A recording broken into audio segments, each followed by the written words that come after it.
Hello, everybody. Welcome to the Young Justice Season 3 review. My name is Jacoby. I'm with NerdBlaze, joined as always in this Young Justice review by my partner, Jeff. It's Jeff, me. say hello. It's me. Hello. I fucked up your joke. I should have just said hello. It's a work in progress. And we are also joined in this Young Justice review by someone who's not a part of NerdBlaze, but he's a part of his own special anime podcasting channel. Jake from Anime Dumpster Dive. Jake, how you doing? Good. Thanks for having me again. Of course, you're part of this now. It's fun talking Young Justice with you guys. We had fun last week with the first 3 episodes of Season 3. We're so excited that it's back, and we're about to dive into the next 3 episodes. You guys ready? Are you still in my thing? Diving into stuff? Yes. I think you saw it last week as well. It's just such a good transition. I don't. If you want to direct me to a better transition, I will use that one. No, What's Young Justice into? Yeah, that's okay. Let's justice into this. Hey, that's not bad. Because it's just let's justice into this. That is bad. That is really bad. Come on. That's just putting in a word. Because if you don't say it with that inflection, it's weird. Let's justice into this. It's just okay. I think it's great. I'm ready to justice into this. Are you guys ready? I'm ready. Yeah. All right, so episode 4, it's called Private Security. It's the first of the 3 ones, and I think it's safe to say this is the silliest episode so far. Can I get an agreement on that? Hallelujah. Oh, that worked out. The 2 variations of agreement. It is definitely a silly episode by far. And my first question to you guys is it weird seeing such a silly episode after a trio of episodes that were pretty dark last week? Is it welcome to start off funny like this, or is it off-putting? I think it follows suit with previous Young Justice seasons, where we get kind of a mini arc followed by kind of a goofy, lighthearted transitional episode. And I felt like it didn't do as good of a job as it did in previous seasons of transitioning to the next plot, but it still was there. And I think it was a little more goofy. Yeah, I mean, Young Justice has had its funny moments, particularly in season 1.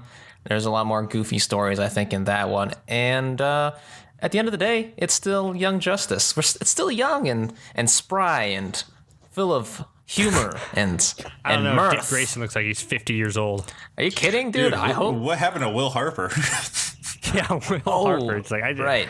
He aged exponentially, He grew a beard. especially compared to his real self. It's like Arsenal looks like a kid.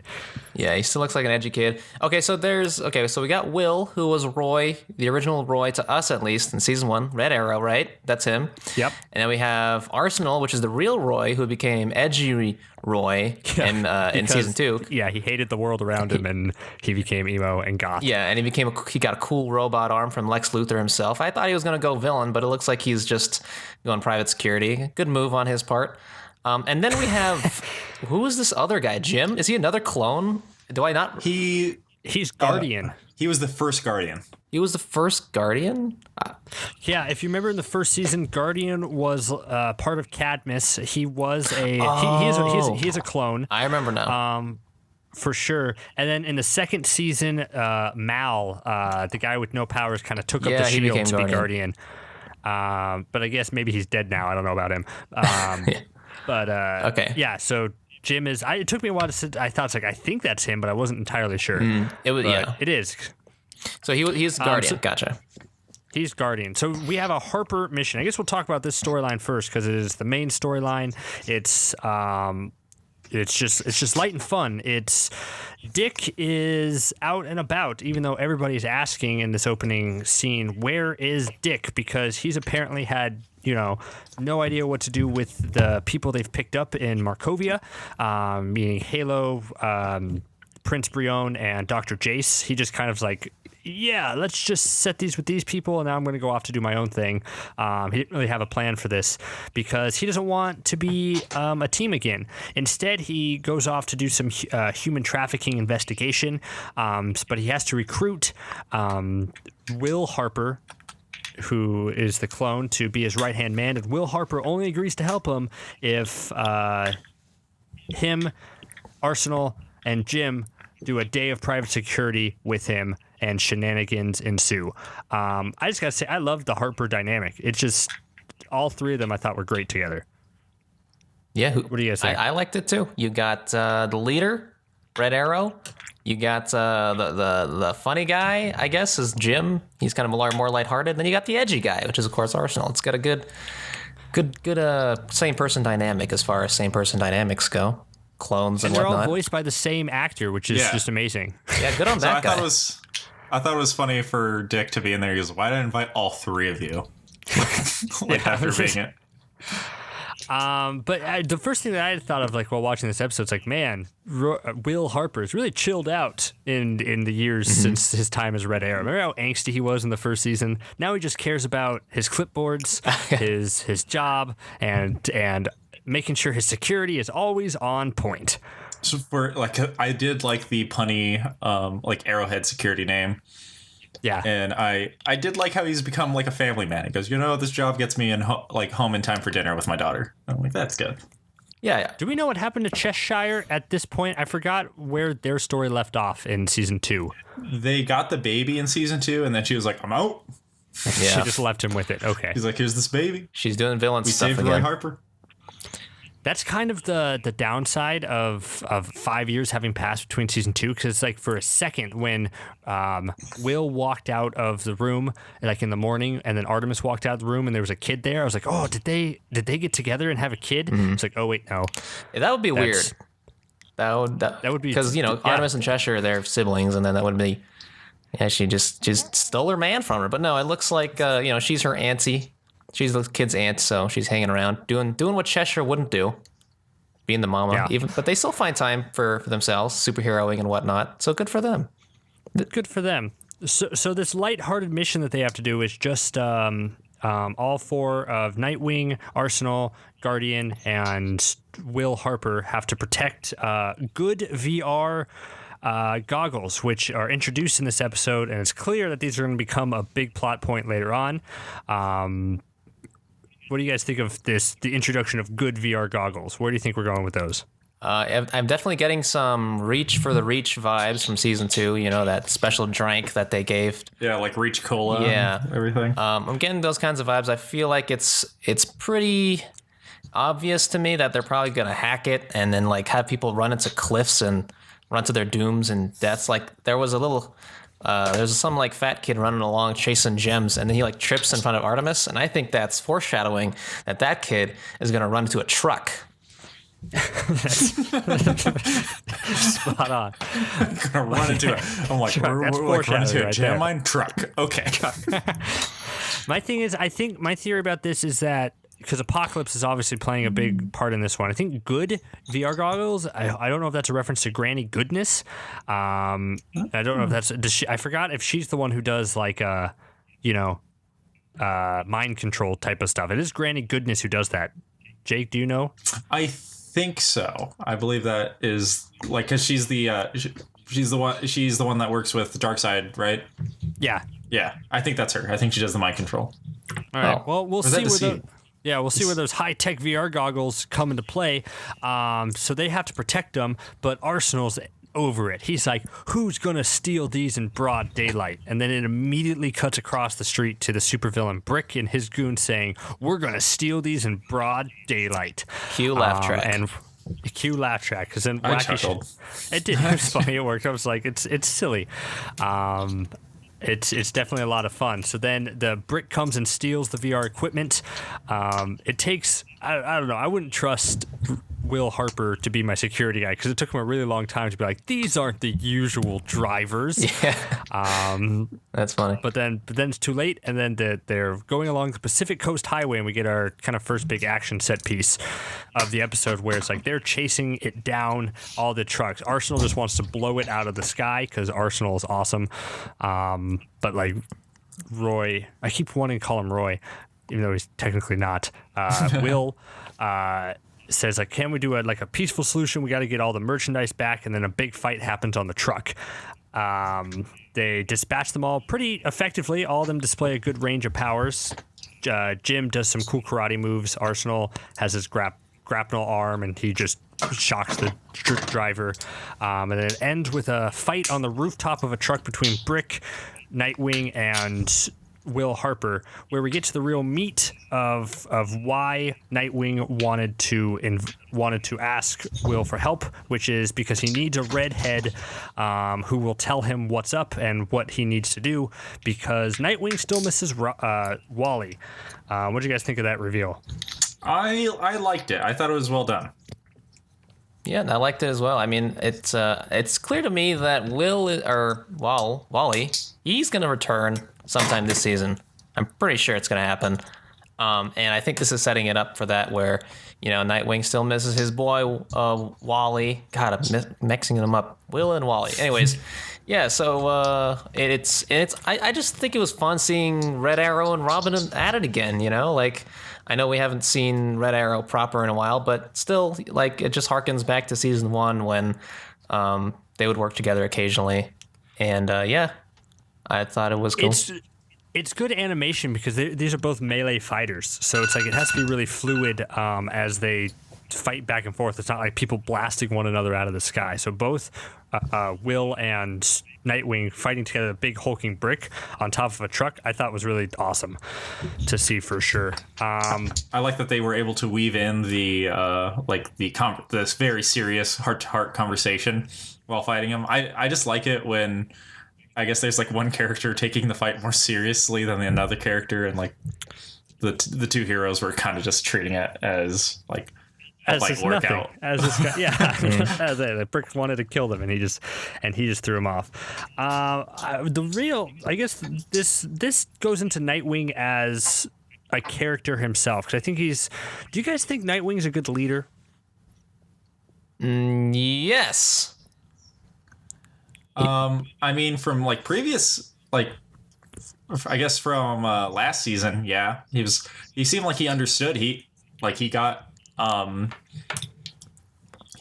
the backstabbing and like double agent stuff done really well, and like no one got killed except for like Wally, and that was just because he came out of retirement and he wasn't as fast. And well, he did almost kill Kaldor because he didn't tell Megan that Kaldor was deep undercover, and Artemis wasn't dead. And Artemis wasn't dead, and then Megan just totally screwed over Aqualad. That was such a great moment. Just gotta say, loved it. Great moment all around. But it's like, because Nightwing has this tendency to keep things close to his chest, which I wonder if that influenced his decision here, or not to, about like forming another team. Like, what's your guys' take on him not wanting to form another superhero team? Do you think it's just because of Wally, or just because he wants to branch off and do his own thing? I think a big part of it is Wally, because in the very beginning of this season, they started it off with not even really that big of a recap. They just started off with the last scene of the last episode of the last season, which is Nightwing telling Aqualad, we started this team, you, me, and Wally, but now I gotta leave. So that's the writer's telling us that is going to be kind of his motivation trying to go it alone, is to make sure that there's no deaths on his hands. I think he's going to eventually play it not so close to the chest, as we see later on when he accepts the team. Kind of jumping ahead here, but yeah. So I guess go ahead. I was gonna say, I think it is a mixture of Wally and possibly the stress and that guilt of lying to people, because again, he's doing what's best, like to get the objective done, and so that means like telling certain teammates some stuff while keeping stuff hidden from others. And so I think that kind of just stressed him out, and he felt kind of shitty about what he did to like his close friends. And so I think that adds on that he just doesn't want to be put into that role to make the tough decisions on sacrificing or making people unaware of certain information. Yeah, it's very much it's very much a Batman thing, ain't it? I don't know much about Nightwing. I don't know my comics like you boys do, but I wonder if he's gonna try and break out of that and be more of an open and honest guy, and try not to be so secretive like his old dad was, his old papa, adoptive papa. His old papa. I guess we can move on a little bit to the other part of this episode, because that part ends with Nightwing kind of saying like, "Yeah, I gotta take responsibility for these people." Wait, one more thing. I just want to say I like how they used the flashlight and a clipboard as weapons, and how Will was very adamant not to drop the clipboard. That's all I want to He say. really wanted that clipboard. That part was great, and then he, chasing after it and shoving it into his mouth, and then Nightwing kicking it out again. It was just great. That running gag worked from start to finish.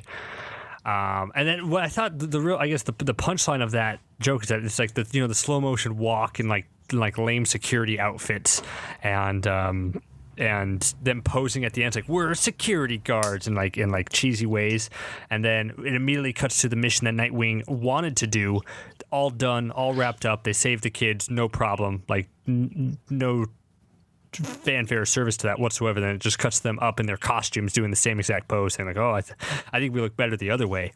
So I thought that whole storyline was fun, and I just want to see all the Harpers interact more after this episode. I could watch spin-offs of just point security. Yeah, I hope they don't just totally toss them aside and never see them again. I want to see more of them. I want to see Red Arrow again. Which one?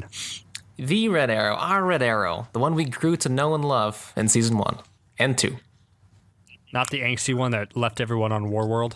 Nah, that guy's a dick. I mean, I was gonna say not Dick Red Arrow. he's kind of cool. Got a robot arm, but nah. I think his story's done.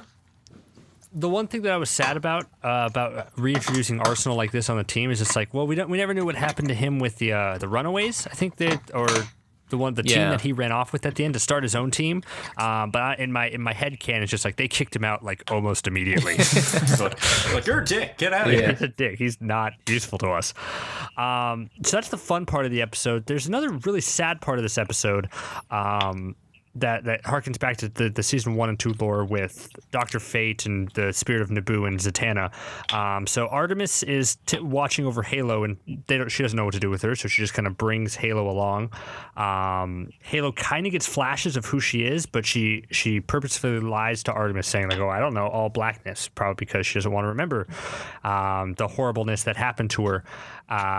But she goes to be support to Zatanna, who every year Naboo is so kind to let Zatara take off the helmet for 1 hour to spend with his daughter.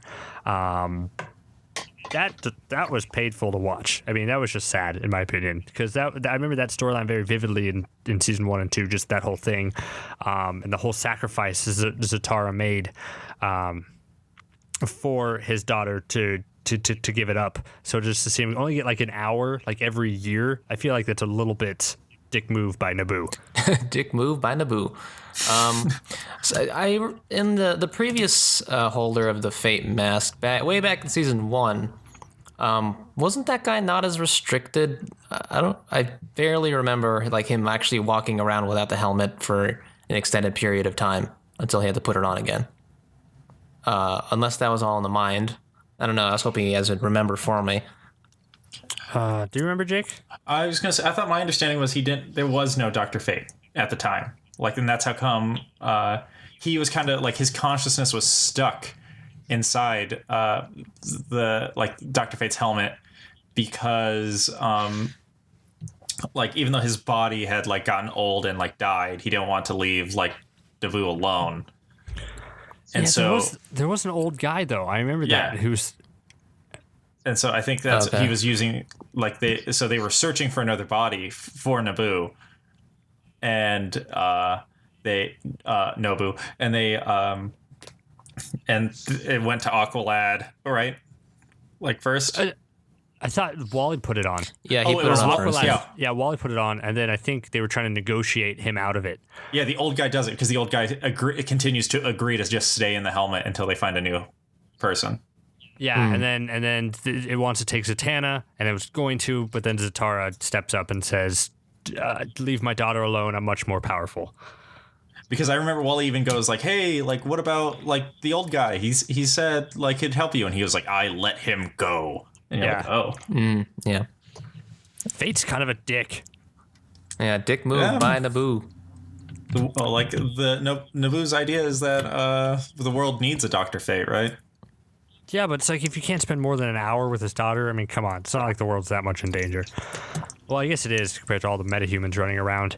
But yeah, really, just that storyline is just a nice kind of callback to the series, kind of the rich history this show has kind of accumulated so far, just how it's like little side things with all these characters that once were very important to the story and now are kind of faded to the background, but still, you know, have their lives going on, which I think is cool. The other storyline in this is kind of, you know, it's just like Connor giving Prince Brion some pointers and testing his powers because Connor sees a lot of Prince Brion in him, just angry all the time, exploding things. Yeah. And it's interesting seeing Connor in this role. I think we mentioned that last time. It's like he really has matured a lot since season 1, which is always great to see. Yeah. Ex-angry guy mentoring new angry guy. And I wanted to say this last episode, but I totally forgot. But I figure I'll mention it here. In the last few episodes with Connor, he was not as hulky as he used to be. Like, he was kind of stealthy. He didn't do any like superhero landings. When he broke that grate from the sewer, he didn't like rip it off and throw it. He just kind of, bent the bars a bit. And then when he was boxing with the stone guy, he wasn't just smashing him to bits. He was like expertly dodging and weaving and like throwing out precise blows. And I thought that was cool that he's evolved the use of his powers, and now his personality's evolved. And yeah, man, Connor's cool. Connor is cool now. Anything else to say about this episode, Jake or Jeff? We'll move on to the next one. Really quick, I want to know if I lost something here, but Connor goes, "Clean this spring and you'll know what I mean." And then he never comes back with the spring, right? Yeah. Okay. I just wanted to make sure I was the one. Oh, yeah, he never... Huh. I bet they'll go back to that, right? How long does it take you to clean the spring? He'll have it in his pocket. This is what's going to happen in a future episode. Brion's going to be in a tough spot, and he's going to take out that spring in his pocket. And he's going to be like, I never did clean this spring. And he's going to go over to a bathroom and wash in the sink and be like, I get it now. And then his full power will be revealed. And then he'll put together a watch with his mind. Yeah. the third part of Geoforce, Earth, fire, watchmaking, or something. Clock. My thing is, I think it's going to be in his chest pocket, and someone's going to stab him, and because it's a spring, the knife is going to bounce back and stab the perpetrator. And the spring's going to go boing. It's going to make that sound effect. Yeah. Okay, so the next episode is called Away Mission. It's basically Dick gathers kind of his new team together in Happy Harbor to evaluate Prince Brion and Halo to decide how to best help them. They kind of want to train them in using their powers and agree to help Brion find his sister, Tara. So I don't know, did they name her sister last 3 episodes? Like, did they mention her by name? They called her, Tara. Yeah, but pronounced Tara. Tara. Because now seeing his powers, and I don't know much about Tara, the comic character's background, but it seems like it's Tara because his sister's name is Tara, and I think this is a Tara from Teen Titans, right? I mean, I don't know her normal background. I would say most certainly, and also, like I said, I don't know much about comics, but she, I think, usually has some kind of an evil streak. Like, she's used by evil guys, and then she's redeemed somehow or made more evil. I don't remember. But I think this is going to be their version of Tara. Is she moves rocks and she's evil for a little bit before becoming good. And I think that's what's going to happen. I mean, just like bring it on. Well, I mean, if anything like the comics, Tara does develop a relationship, like a romantic kind of relationship with a Mr. Deathstroke. Ooh. Oh. And so it's much darker in the comics than the show. Yes. Who I think is the current head of the League of Shadows. Ooh, that would be awesome. Not Sportsmaster? Sportsmaster. Yeah. He's got to protect his rep. He's got to protect his rep. But okay, we'll get to the League of Shadows stuff because I think that is definitely the most interesting story. We'll cover this story first because it takes us to New Genesis, where there's a war going on between like bugs and the new gods, and someone is impersonating Orion, who it's like, honestly, I don't know much about Orion, but from what I know about him, he's kind of a dick, so I didn't really suspect that he was anyone different, just because Orion I thought was a dick. Is he a dick? Do you know, Jake or Jeff? He's more honorable than that. He's kind of a dick when it comes to being like high and mighty. Like he's like, oh, like peasants. But he's not gonna sit there and be like, since you're a peasant, this is my bread. Like, no, he was too dickish. Yeah. Okay. All right, so basically what's happening is someone's impersonating Orion and messing with the bugs on New Genesis, and they're like the creatures who live on land on New Genesis, and one of them is a cute one named Forager, who's going to be important to the story later on, because Bear, I think his name is, who we met in season 1 with, I believe, right? Yeah, he met up with Connor. Yeah, he arrives to Earth and is like, Earthlings, what's up, bros? I need help. He just crashes like, their peaceful afternoon brunch. It's like, hey, can you help out my planet, please? He's like, hey, Superboy, can you help me? And Superboy goes, yeah. And Megan goes, I can help. And he goes, Megan can help. Yep. It's like, wait a minute, what? Wait, what? And I wanted to ditches. spend time with you. And then like Bear's like, oh, I kind of asked for Superboy, but that's fine.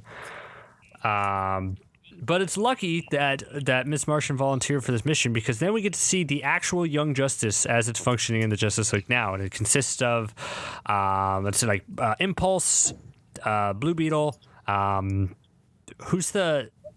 Is it Wonder? Is it Wonder Girl? Wonder Girl. Yeah, there's Wonder Girl, and then there's Bad Luck Girl. Yeah, I thought she was Jinx to begin with, but I don't think that's Jinx. Anyway, they show up on planet to see what's up, and they find out that the Orion is none other than Megan's brother. I have his name here somewhere. I think his name is. Yeah, Macomb, but he now calls himself Ma Alifak. Alifak. Ma Alifak. And I think that confrontation was so funny to me, because it's like to me that sounded like a teenage boy saying like, Mom, don't call me Steve anymore, call me Nighthawk. Like, yeah, it's totally badass. He's going through a phase. Yeah, he is. I thought it was kind of weird, the introduction of her brother like so quickly because we had never met him before, right? Not that I recall. Yeah, I don't think I was we like, have. is this a time skip thing? Yeah, so I thought it was kind of weird. It's kind of underdeveloped to be like, oh, this is my brother. Obviously the way that this episode ends with him getting away, he's going to be set up for a future battle later on. The thing I want to talk about with this is that Megan and Macomb, I am not calling him Malefak. Call him Steve. Call me Shadow. Shadow God. When they get into a psychic battle, and she shows him, it's like, no, what? This is love and everything around him. She shows pictures of everyone who's inspired her, like Wally and Aqualad and John and Young Robin. But Young Robin, that part I thought was really Robin interesting. with the sunglasses. Yeah, Robin, first season Robin, basically, and not Nightwing Robin. I was wondering if you guys thought anything about that, or if it was not important. I thought it was just like the first way she remembered everyone. Yeah, makes sense. But everyone else was grown up. I guess she still sees him as a little boy then. Can't distinguish the big hulking Nightwing with the little sunglasses boy, Robin.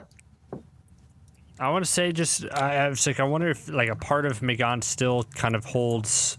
I know that they've forgiven it and they're good in a good place now, but if Megan kind of is still angry at Dick for keeping Kaldor's top secretness to himself and almost causing her to kill him, because that caused her some serious harm, because she even mentions in this episode that she does not want to go into another mind and rip it apart like she was doing in season 2. So I kind of associated it with that she still kind of holds Nightwing, just like a little bit. Bit of a grudge. Yeah, a little bit of a grudge. Not one that I don't think we'll ever address, but just because Young Justice is such a good show that it's there, you know. It's possible. Yeah, that's this episode. I think this episode was like the weakest of the three. What do you guys think? I didn't like the stupid alien language where they use alien words except for forager. It's like, why would you use the English word? Use your alien word for it. And then they don't say foraged. He says something like forager foraged this in alien language, but he doesn't say that. He says like forager, blah, blah, blah, blah. You'd think that forager and foraged would be like the same thing in this alien language. If you know what I mean? That's just weird. Yeah. Also, race war. Ain't no war like a race war. Ain't no war like a race war. Yeah, so this episode kind of ends. They stop Macom's evil plan, but the bugs are, both of them say the same thing, which I thought was either like weak writing in terms of like Macom's like, next time I see you, you're all gonna pay, and then they leave, and then the Hive comes up and says like, if we ever see you again, you're all gonna pay, and then it's like, Bugs, you just got your ass kicked and we're tricked. Like I don't find you very threatening. But they kick Forager out because he's too cute, and so now he has nowhere to go. So Megan's like, "Hey, you want to come to Earth? Because you saved Wonder Girl's and Blue Beetle's life, apparently." Yeah, you bumped a guy. Yeah, you bumped a guy once, and that's your power. And now he's back on Earth. But I thought, yeah. So I think can we move on to the next episode? Yeah, the better one. The better one, because this is when. You go ahead. I was going to say, you combine two of my least favorite things about Young Justice. One, their depiction of New Genesis, and two, the Martians. And like you'll make them the two very focused points of this episode, and I'm just over it. Why don't you like the Martians? I don't like the Martians because it's the same storyline from episode 1. White Martians bad and are oppressed. Green Martians good and main race. And it's been 7 years, and it's like we can't come up with more. Well, there's now gotta there's be red apparently Martians, a third right? people. Yeah, there's red Martians. That he mentioned that he's like oppressed by the Greens and something by the Reds. And a red Martian. So now there's like one red Martian guy. He's got like a skin issue, like a pigmentation defect. It's just burnt. Yeah. He's like, I got sunburned, guys. I'm a white Martian. Yeah. I'm white. It's like, oh, I'm ready. Get out of here. It speaks to us. I'd like to know more about that red guy. Spent a little too long at the beach, That's the spinoff I need. Forget the Harper Trio private security. I want Red Martian spinoff. Yeah.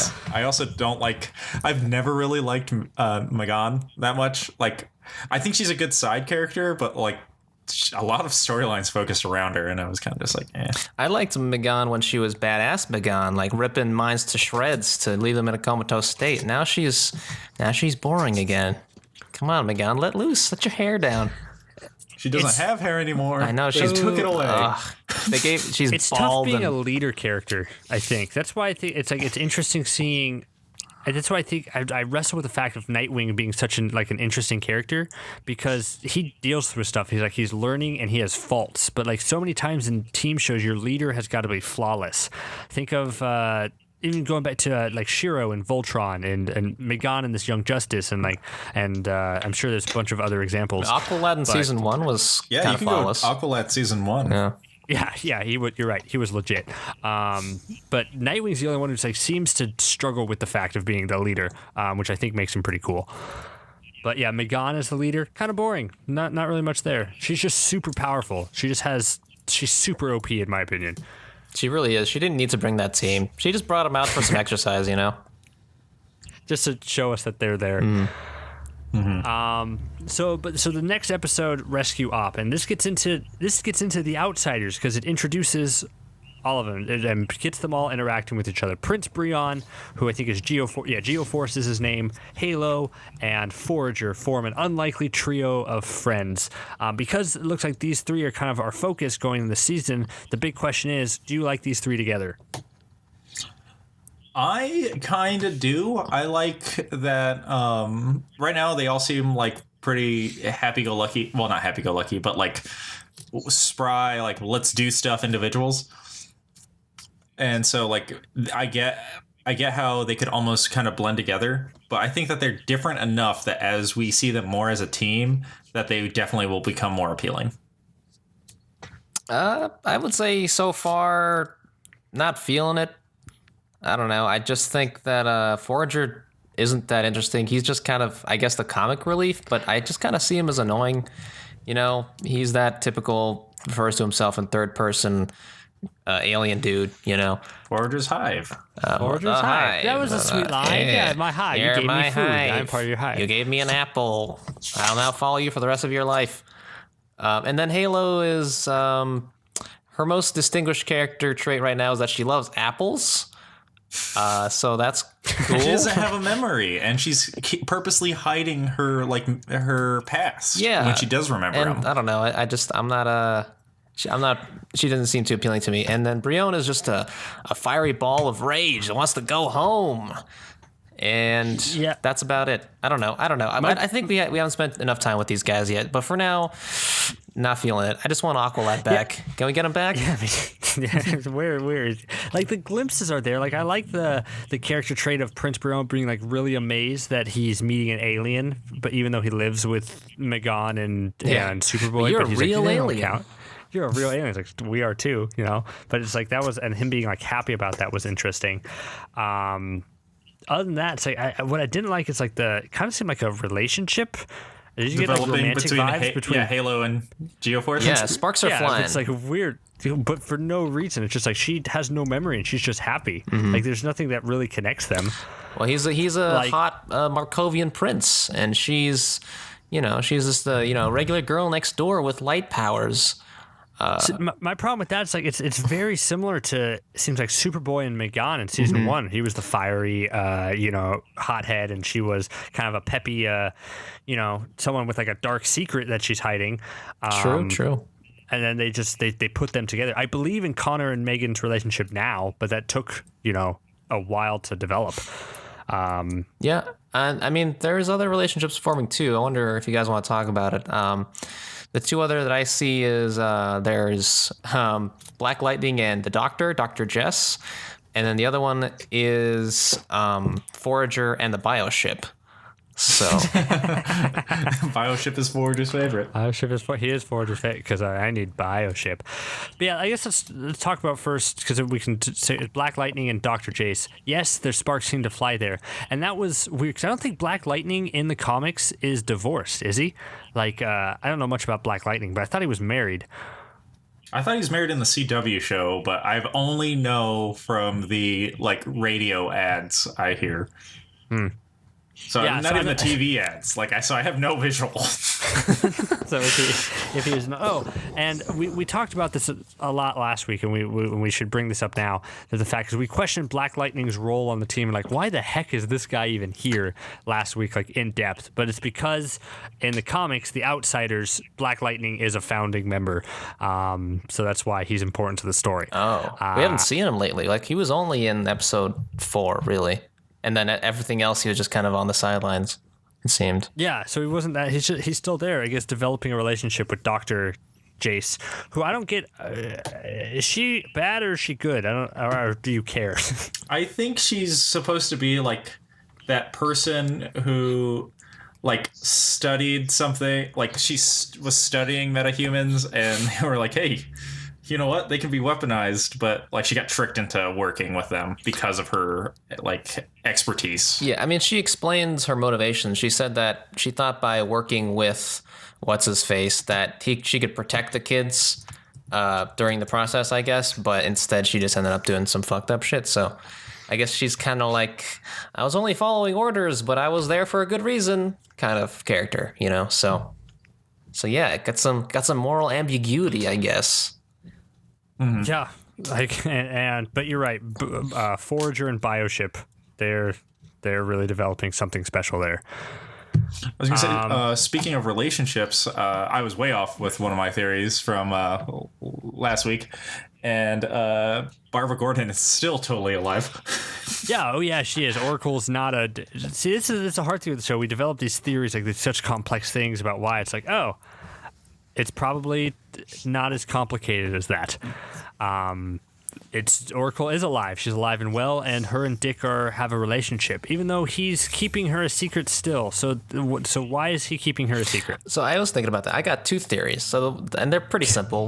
The first theory is like, maybe he doesn't want anyone to know that he's in a relationship, just so that maybe the villains don't target her. Kind of like keep your Mary Jane safe, everyone, that kind of thing. Classic Nightwing. Or the other reason is maybe she's supposed to be dead, and he doesn't want to reveal that she's not dead and is working as his crippled assistant. So maybe, I don't know how she loses her legs originally in the comics, but what if she's supposed to die, and then Nightwing was like, oh, she's not dead, her legs are broken, but we'll keep you safe anyways, and you can be my virtual gal. It's in the Jake, do you want to just... How does Barbara lose her legs? The Joker shoots her. Yeah. Nice. Joker shoots her and paralyzes her.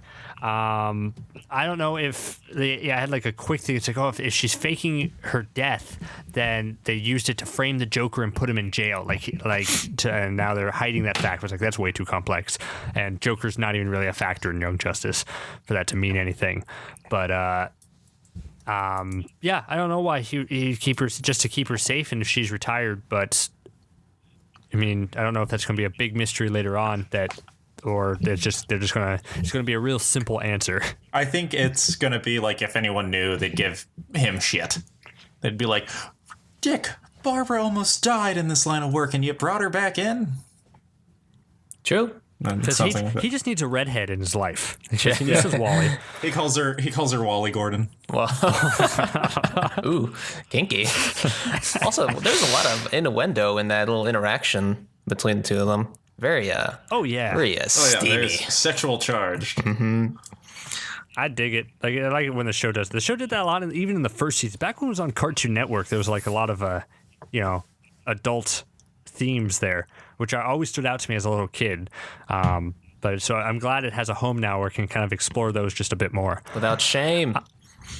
And so the next part of this episode is and this is, I think, the problem with Young Justice, because it's proven itself so smart in the past that when it does kind of really dumb things, like I always think of a step ahead, but it's really not, because Nightwing comes and says, we think we have a lead on your sister. She might have been recruited to the League of Shadows, who are run by Ra's al Ghul, and they're on Infinity Island, which is right here. But don't go anywhere. and then he leaves, and they leave him alone. And then, of course, they go off to Infinity Island to confront them. I thought that this was a ploy by Nightwing, just because he really did want them to go, but more so this was a story instead about Nightwing taking on a leadership role and the kids being much like they were back in season 1, because it's like a step-by-step recreation of how they broke into Cadmus in the first 2 episodes. They disobeyed Batman and the rest to go do their own thing. The problem with that is, that made sense. Like, Cadmus was really doing something shady, and they knew it, and they wanted to investigate and prove themselves. This one, there are 3 people who just met that night, and they're going to go to Infinity Island and try to take on assassins. And got their powers maybe a week before. Yeah, and Forger just rolls around. He just bumps things. Something. So I think, and I know it's a real twisted thought, but I was thinking, man, I kind of hope to go not full Goblin Slayer, but part Goblin Slayer, like in the opening episode where they arrive and they just get massacred because they're idiots. Yeah, Halo did get her neck broke. Mm-hmm. Yeah, she did. She did horribly. But so they arrive on Infinity Island, the League of Shadows, and they meet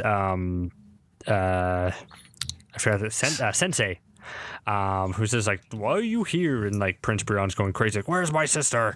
And then it's you've never fought me before, and he tries to blow up the place, and Sensei immediately owns them a lot. Owns them a lot. That was really funny though, when he has Halo hostage, going to hold it, don't move or I'll kill her, and then Halo raises her arm. He's can't be doing that, and just snaps her neck in a really brutal way. Seems to twist it all the way around. Yeah, you gotta respect that. He wrecks her. You gotta respect that level of he means what he says. Good on him. Yeah. Oh, I hate to go back, but I guess it's important. So the start of this episode introduced Spider-Man to Young Justice. Oh my God, He's Spider-Man's in DC now? Shit. He's clearly Spider-Man. Yeah, with he's like Spider-Man. Like Deadpool's spirit takes over Spider-Man, like his dark spirit, and then it's Black Spider. Mm-hmm. Evil Spider-Man. Because he's swinging around and he's making quips and he's judging his own quips. I was like, am I not being quippy enough? I'm like, okay. Wow. That's like, when did DC create this character? Like, I want to know the history of Black Spider, because that's ridiculous. That even his spider symbol is even like looks even the same, it's just on his head instead of his chest. Yeah. The outfit in general, just like it could be an alternate Spider-Man costume. Honestly, if it was in the Marvel universe, it wouldn't look out of place. Like, look up any Black Spider incarnation in any form of media. He does not act this way. Really? He does not. He's a very serious, like, vigilante, like, with a really messed up sense of justice. Like, he was trained by the League of Shadows, and he uses that power to go off and like brutally murder like mobsters and stuff. Nice. And like, so when he's sitting there and he's making quips, I'm like, he's basically more Ninja Batman, but okay, sure, make him Spider-Man, whatever. Sure, yeah. Makes it easy to remember him. You know, he's Spider-Man. Yeah, I do like the way him. he talks. It's like, where are you going there, Jack? And I'm like, oh, okay. Okay. He's all like roaring 20s kind of guy. And how does he know his name? Now that is a mystery. That's the big question. So I forgot to bring up that part, 'cause that's how the episode opens, and that's where it's clearly Tara, because she gets crushed by a gigantic rock. At first, I thought it was Black Spider, who like slung a giant rock out of nowhere. Just slammed it on him. Could a spider do that? I was half expecting him to be like, looks like you got crushed there, Daddy-O. 5, 6, 7, 8. So they're in the island. They get Breon, Forager, and Genesis the Ball, and Halo get captured. They lock him up, and then just like they throw Halo's body in there, just like, here, take her, as a reminder of your failures. But she comes back to life immediately. And Ra's al Ghul watches from a monitor, saying like, "Oh, what is this?" But before anything can happen with that, the real team of Young Justice busts in and gets them really easily, I might add. At this point of the episode, I was like, this is way too easy. Like, it's supposed to be an island of assassins. Where are you guys right now? But that's a sign of Young Justice doing something good, because when they come out, they get in a big fight with one random guy, wearing a red hood. A guy who's named in the Red Hooded Assassin, and just some other random no name, and they fight. And then Ra's al Ghul comes out and says, "Wait, the League of Shadows are no longer here or under my control, because I am no longer part of the light." Ooh. So yeah, who's running the light? Who's running the League of Shadows now? Jake, you think it's Deathstroke? Well, I know it's not Sportsmaster or Cheshire. I laughed hard at that line, though, when she says, "Is my father running the league?" I was like, God, and then I just had the flash of my rap. Like, no, my sister, leave. Leave. It's like, are you an idiot? So I think it's Deathstroke, because Deathstroke has had a history in both the comics and the DC cartoon, like, cinematic universe of trying to take the League of Shadows. So I think he is. I think he has it, and I think that's what's going to tie Tara into her storyline. That makes total sense. And he had some ambition of joining the light in the last season. Shit, you're totally right. Yeah. He did. He wasn't part of it. So he's moving up, I guess. Good for Deathstroke, because besides his stupid ponytail that he had, he was a character that really was underserved. Yeah. I was thinking they show Talia in this one, don't they? He was a baby. It's the weirdest. It's the weirdest scene because as soon as they leave and they leave, like, oh, I guess we'll be on our way. Bye. And then the red hooded assassin takes off his mask and he kind of has black hair, and he says like, "Gray, son." And I was like, "Oh, you're gaining your memory back.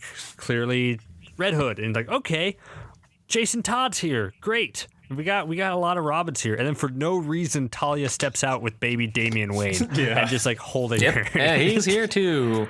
He's here too. Like everyone who's a Robin was in a room together. Like Except for Tim Drake, baby but Damian. no one cares about Tim Drake. Tim Drake's the Robin now, and he didn't even show up in any of these episodes. Poor Robin. He's out with Batman doing stuff. Apparently, Batman Incorporated. Yeah, Batman Incorporated. We didn't mention that he actually, because that they mentioned that in the first episode. It's like someone, Black Lightning said, "I don't want anything to do with Batman Incorporated," which Batman Incorporated is like where he takes he forms a team to do global stuff. Oh, it's an actual thing. I thought he was being sarcastic with that name. Or is it? Nah. Oh, okay. Oh, interesting. Yeah, so I don't know, because I really, the Jason Todd thing with Red Hood, great. I always like a good Red Hood story. I don't know how they're going to include that in and how that's going to fit anywhere. But I felt the Damon thing was unnecessary. It was definitely shoehorned in. It was like, and the baby. The baby's like, there. okay. Hello. Unless they Setting do up for another season huge 4. time jump, Yeah. like 15 years I don't later. see the point. Well, it looks like there's a lot of connections to our current cast of heroes here, where they've got enough people to where they've got they could potentially have like a super team of super villains that have relations with the current heroes.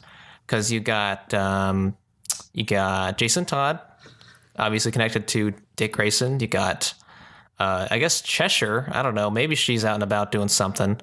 But Artemis has a connection with Cheshire. I'm sure she'll make an appearance. You got Brion and Tara. And then you've got McGann and Macomb.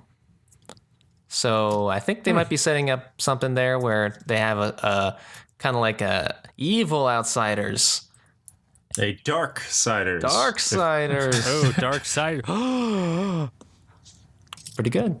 Oh, because even Darkseid. Yeah, I meant that. Yeah, I meant that's that totally together. I thought you meant to do that. Oh, yeah. I meant Brilliant. To do it. I did it on purpose. Yeah.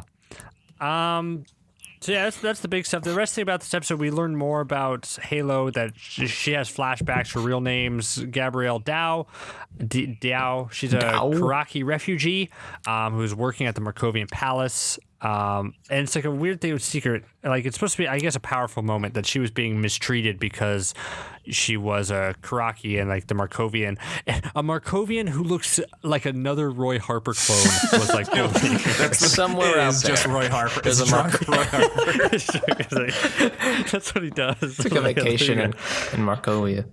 Yeah, he puts on an earring and a jean jacket and just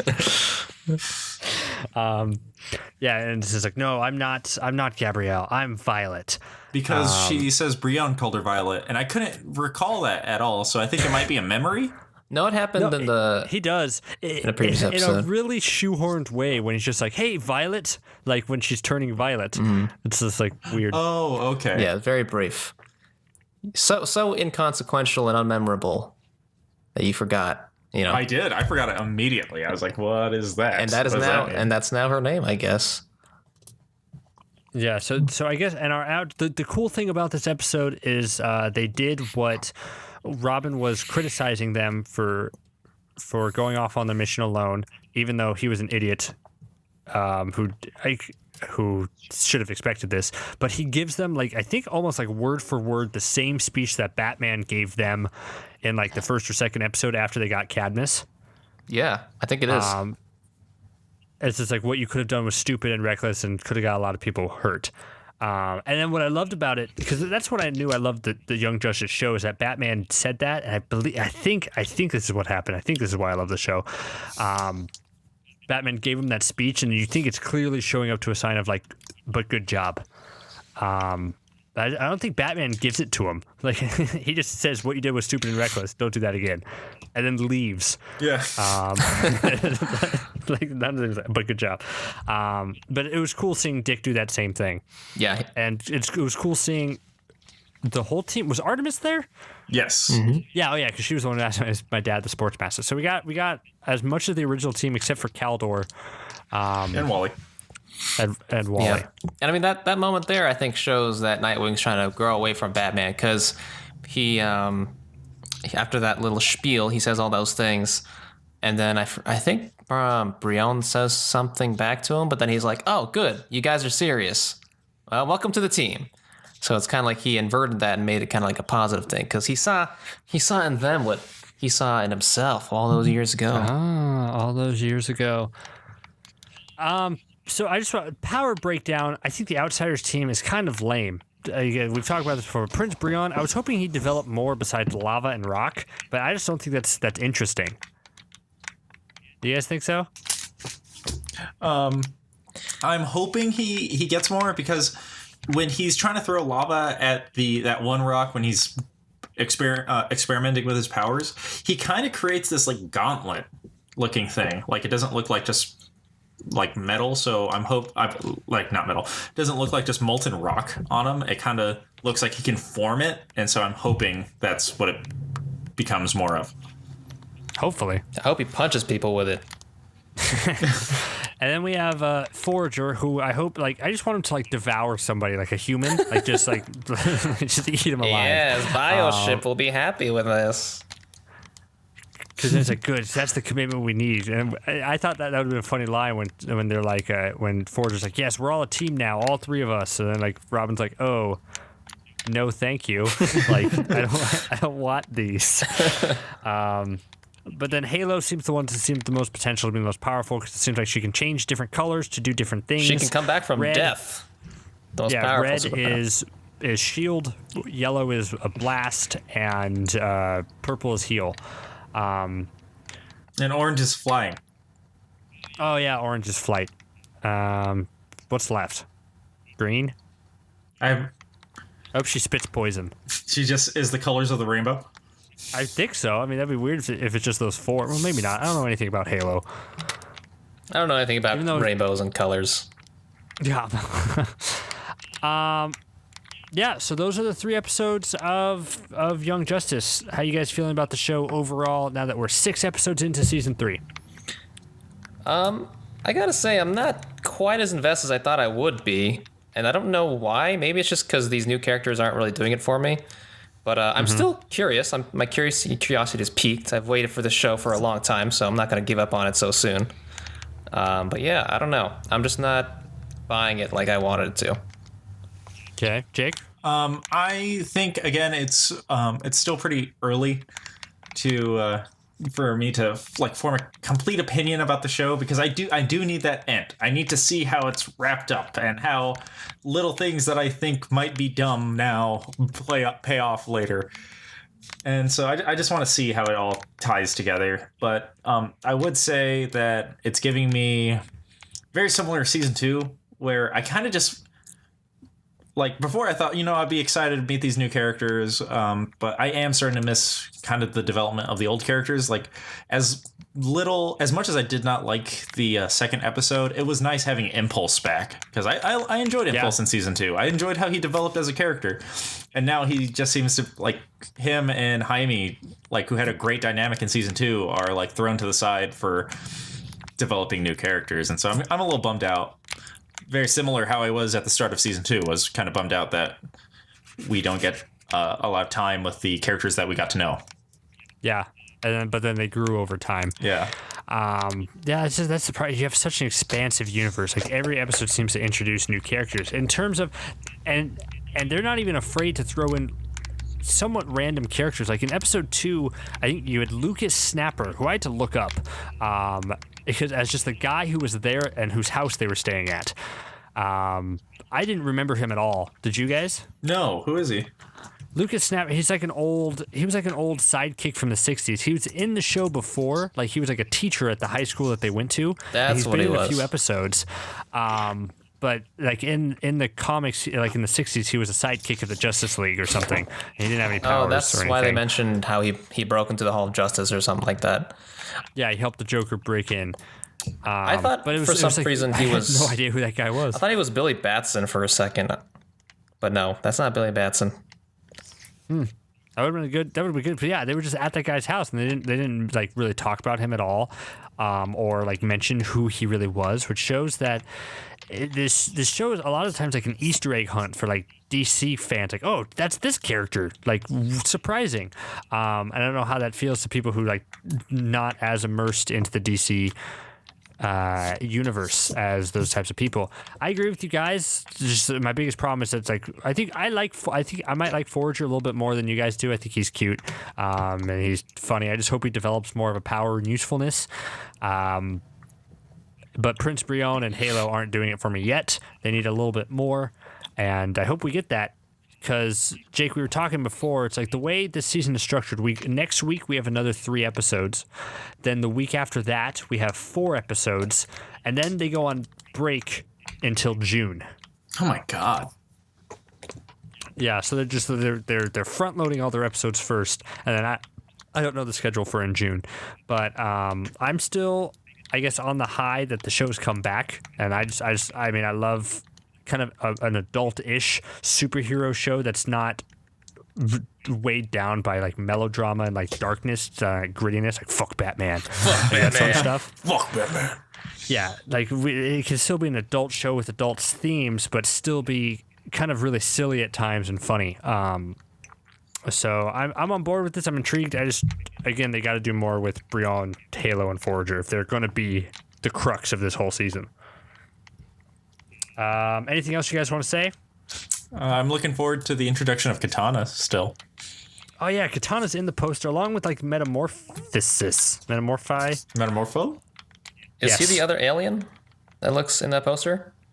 He's not an alien though. Is the guy with multicolored like a suit? Oh, okay. He's like a white head and like a purple left and a orange green right parts. Orange thing. He's not an alien. He's just a dude who has he's like a better Prince Brion because he can actually create like he turns into anything, like elements. Right? That's what Metamorpho does. So another element guy. Yeah. Yeah. I don't know. I don't know a lot about Metamorpho. I don't know a lot about the Outsiders in general. Yeah, we had no idea Black Lightning was part of the team.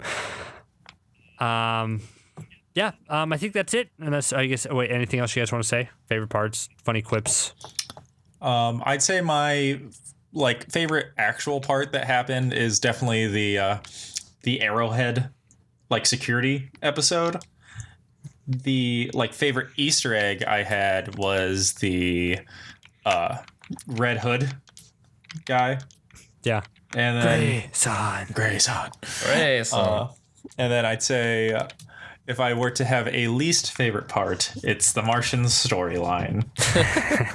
I'm with you on that one. No more Martians, they just please. let him go. Like the brother's like, I'll be back, and he sinks to the floor. They're all just like, oh. He's like, I'm going to kill 2 children and then sink into the floor. Oh, yeah, those kids are dead. Okay, bye. That's another thing we got to Yeah, mention. killed 2 He kids. murdered them.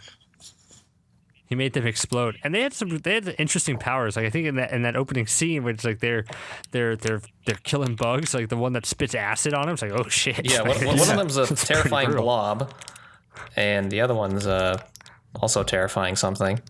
Yeah, he can grow arms and stuff. Mm-hmm.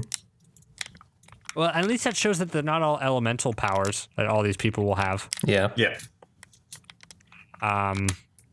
Yeah, Young Justice Outsiders season 3 will be back next week with the 3 episodes. The episode titles to get you guys excited are Evolution, Triptych, and Home Fires. So you can speculate with that as you will. You found this on Nerd Blaze. Like, comment, subscribe, all that fun stuff. Jeff and I do a podcast called Anime Ricochet, where 2 dudes who know nothing about sports talk about sports anime.